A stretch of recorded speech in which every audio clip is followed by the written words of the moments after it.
The first time Aisha realized her marriage was a battlefield, it wasn't during one of the loud quarrels with her husband.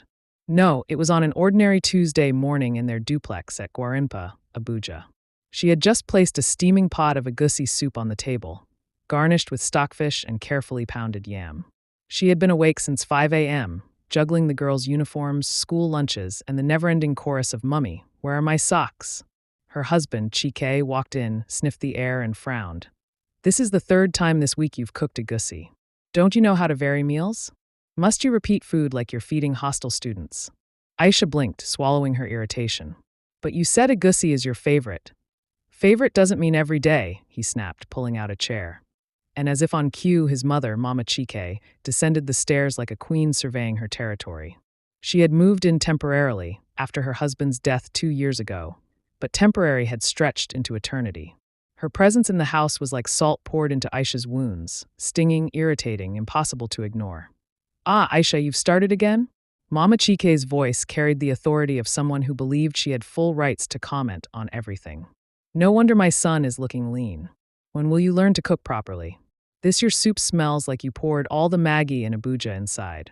Chike chuckled at his mother's remark, and that laughter hurt Aisha more than the words. It was always like this. She would try, they would criticize, and he would endorse their criticism with either silence or amusement. Even her children were not spared. Aisha adored her 2 daughters, 7-year-old Ifunanya and 5-year-old Chidera. But in her husband's family, they were walking reminders of her failure. One Sunday after church, as Aisha helped the girls out of their frilly dresses, Chike, as elder sister, Ngozi, had leaned in with her usual venom. "So, Aisha, any plans to give us a real heir? Or will you keep producing photocopies of yourself?" "Girls, girls, girls." She dragged the last word like it was an insult. "You know, in our family, the first son is the pride. A man without a son is like a tree without roots." Aisha smiled tightly, though her heart twisted. "Girls can be roots too. Maybe even branches that stretch farther than you think." Ngozi scoffed. "Na story you day talk. When your daughters marry, they will carry another man's name. What will remain in this house? Nothing." Chike never defended her. Instead, he always shifted uncomfortably, as though the entire conversation was an embarrassing truth Aisha had failed to fix.